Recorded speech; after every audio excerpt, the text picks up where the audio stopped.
Assalamualaikum warahmatullahi wabarakatuh.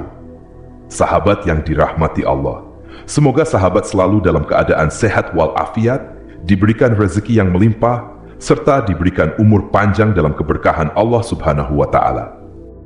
Cicak adalah salah satu hewan melata yang dapat merayap di dinding. Cicak seringkali kita jumpai dalam kehidupan sehari-hari. Hewan ini bisa kita temui di rumah atau pepohonan. Dalam Islam, cicak biasanya diperangi karena termasuk hewan pengganggu.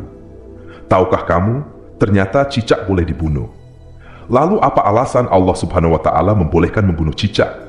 Hikmah apa yang terkandung di balik hal tersebut? Namun sebelum lanjut, mohon tonton video ini sampai akhir, serta jangan lupa klik subscribe, like, dan berikan komentar positif untuk mendukung channel ini agar terus menyiarkan syiar Islam. Pertama, perintah membunuh cicak dalam hadis. Dalam salah satu hadis, Rasulullah Shallallahu Alaihi Wasallam menyebut cicak sebagai penjahat kecil, sehingga beliau menganjurkan untuk membunuhnya. Dari Sa'id bin Abi Waqqas radhiyallahu anhu, bahwa Nabi Muhammad Shallallahu Alaihi Wasallam memerintahkan membunuh cicak, dan beliau menamainya si penjahat kecil. Kedua, cicak dan kisah Nabi Ibrahim. Kisah ini dimulai ketika Nabi Ibrahim dibakar hidup-hidup oleh Raja Namrud.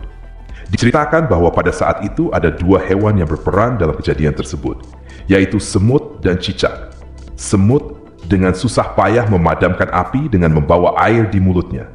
Ketika seekor burung berkata bahwa air itu tidak akan memadamkan api yang besar, semut menjawab, "Air ini tidak akan memadamkan api itu, tapi paling tidak semua akan melihat bahwa aku di pihak yang mana." Cicak di sisi lain, meniup api yang dibuat oleh Namrud agar semakin membesar. Meski tiupan cicak tidak seberapa, tindakannya menunjukkan bahwa cicak berpihak pada pihak yang zalim. Al-Munawi dalam kitab Faidul Qadir mengatakan bahwa Allah Subhanahu wa Ta'ala memerintahkan untuk membunuh cicak karena cicak memiliki sifat tercela. Di masa lalu, cicak meniup api yang membakar Nabi Ibrahim sehingga api itu semakin besar. Ketiga, cicak menurut sains. Tidak hanya dalam hadis, sains juga menyebutkan bahwa cicak membawa ribuan bakteri berbahaya dalam mulutnya.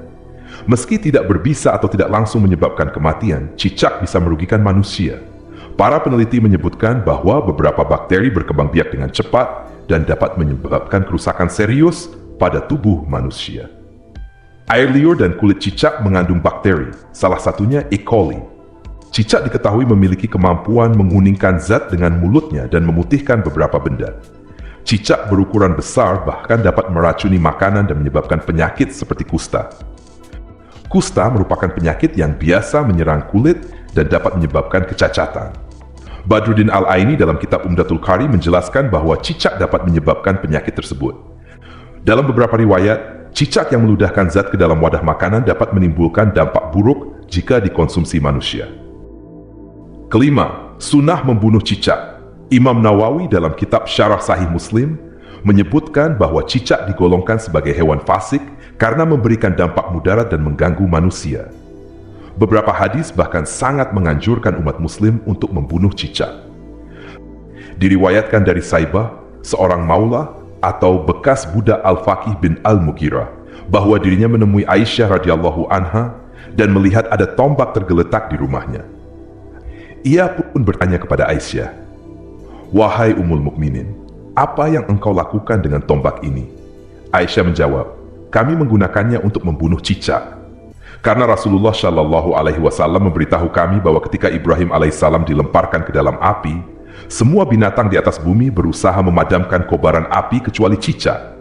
Ia justru meniup-niupkan api itu supaya berkobar semakin besar. Maka Rasulullah pun memerintahkan untuk membunuhnya. Hadis riwayat Ibnu Majah, Ibnu Hibban dalam Syahihnya. Syekh Syuaib menyatakan bahwa sanadnya syahih. Membunuh cicak adalah sunnah, yaitu perbuatan yang tidak wajib tetapi mendatangkan kebaikan jika dilakukan. Rasulullah Shallallahu Alaihi Wasallam menjelaskan pahala yang akan didapatkan bagi siapa saja yang membunuh cicak. Barang siapa yang membunuh seekor cicak dengan satu pukulan, dicatat baginya 100 kebaikan. Dalam 2 pukulan, pahalanya kurang dari itu. Dan dalam 3 pukulan, pahalanya juga kurang dari itu. Selain itu, Aisyah radhiyallahu anha meriwayatkan bahwa Rasulullah Shallallahu Alaihi Wasallam bersabda, Barang siapa yang membunuh cicak, maka Allah akan menghapus 7 kesalahan atasnya. Imam An-Nawawi dalam kitab Al-Minhaj Muslim menjelaskan bahwa anjuran membunuh cicak karena hewan ini dapat menularkan penyakit. Membunuh cicak dengan cepat, misalnya dengan 1 pukulan, akan lebih baik karena semakin cepat dibunuh, semakin kecil risiko penyebaran penyakit. Oleh karena itu, apabila cicak yang ada di sekitar kita membahayakan manusia atau meracuni makanan, maka membunuhnya dibolehkan dan dianjurkan. Keberadaan makhluk yang tampaknya berbahaya mengajarkan kita untuk lebih waspada, menghargai kesehatan, dan memahami bahwa segala sesuatu memiliki peran yang telah ditetapkan oleh Allah.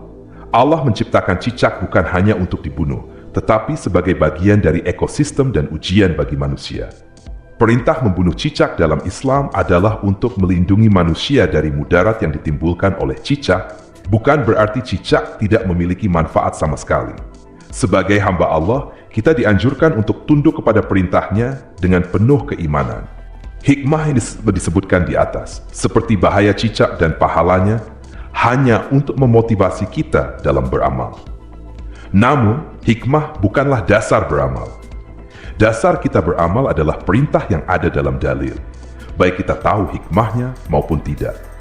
Sikap yang tepat dalam memahami Nabi Shallallahu Alaihi Wasallam adalah sikap samina wa ata'na. Kami dengar dan kami taat, yaitu tunduk dan patuh sepenuhnya, serta berusaha mengamalkannya semampu kita. Para sahabat radhiyallahu anhum telah mencontohkan sikap ini, meskipun mereka adalah manusia yang jauh lebih bertakwa dan lebih berkasih sayang terhadap binatang dibandingkan kita. Wallahu alam bisyawab. Wassalamualaikum warahmatullahi wabarakatuh.